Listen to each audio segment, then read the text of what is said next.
Hey everybody, it's Reward War Nutrition and Wellness here. I've been thinking, and you kind of have these clients or you have people that you encounter when you're an RD that, maybe you want to lose weight or make changes to your body, but you don't really want to work out, or you don't really like working out that much. So the funny thing about that is, when we have a lot of RDs that aren't fitness minded, that are more so on the cooking side, that more so enjoy that, and those are the same kind of people that are limiting calories and controlling their intake that way. And I've met quite a few people, so I'm gonna kind of hit on kind of some of the ways that they do that. So one of the biggest ways that I've noticed is they don't drink sugar sweetened beverages. So they don't drink stuff like soda or tea or whatever. They're generally only drinking water. And I've actually heard them say, like, I'd rather eat my calories than drink my calories. Or if they know they're going to have some alcohol that night, they'll drink water throughout the day and eat a little less throughout the day, and then go have a couple beers that night or a couple glasses of wine, that sort of thing. So it's really funny how you can just kind of take calories from one place and put them in another place. Some other stuff that you can do, you could use like smaller plates, for example. So many studies have shown that from our day and age to, maybe about 50, 60, 70 years ago, plates have become tremendously larger. Food portions have become tremendously larger to accommodate, and the plates obviously follow the portions. So if you go back to smaller plates and you can't get nearly as much food on there, when you look down at the plate, your brain sees what's on the plate and sees that it's full, even though it's a smaller plate with less food on it, and it's going to say, well, it's an adequate amount of food for me. Whereas if you have this massive plate and you have these little small portions of food on them, then your brain's going to look at that and say, that's just not enough food. I can't do that. So that's one of the ways that you can work on that. You could also drink a glass of water before and after each meal.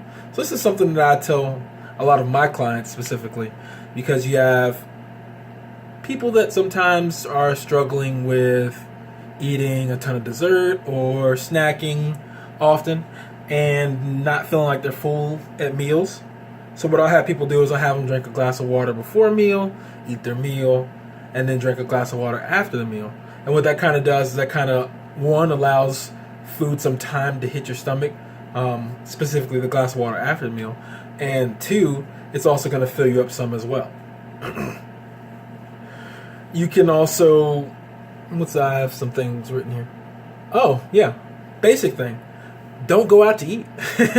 If you cook at home, generally speaking, you're going to get a better meal just because it's less fatty. Anytime you go out, they're going to have either a good amount of fat or a good amount of sugar in whatever you're getting, because they know that's what you want. They know that's what we like. They know that's what tastes good. So as an individual, if you're cooking food at home, you know exactly what's going into it. You can also,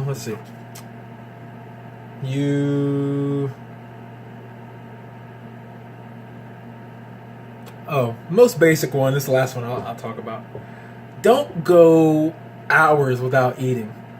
So one of the biggest things that you run into, especially with people that are busy in their careers or busy in their fields, like I work in healthcare, so you don't really get a lot of time to just walk off and go do what you want very often. When you are at work, if you're not planning your meals and planning when you're going to eat them and not eating consistently throughout the day, then you're going to get really hungry at some point. And studies have shown that when we get really hungry, we make poor decisions, we have brain fog, we forget a lot more things.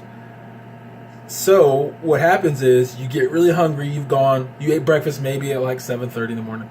You ate that and then you didn't eat again, you're not eating again, and now it's 2 o'clock. You're super freaking hungry and you're going to eat whatever's in sight. It doesn't matter what it is. And that's always a recipe for disaster, especially with weight loss. So we definitely want to make sure that we are not going hours without eating.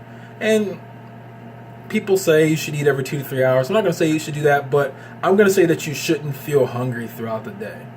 Now, it doesn't mean that you're snacking on junk all day, but I'm saying that you shouldn't be feeling overly hungry at some point. You know, you shouldn't be going 4 or 5 hours without having some sort of snack or some sort of meal that can help hold you over so that you make good decisions and that you stick to the plans you set out for yourself. So anyways, guys, I'm about to head to the gym, but I just want to make this quick video for you. If you like it, subscribe to it, and check me out at fit-forward.com, or add me on Instagram at WardNUTR, or you can check me out on Facebook at Ward Nutrition Wellness LLC. Hope you all have a good day.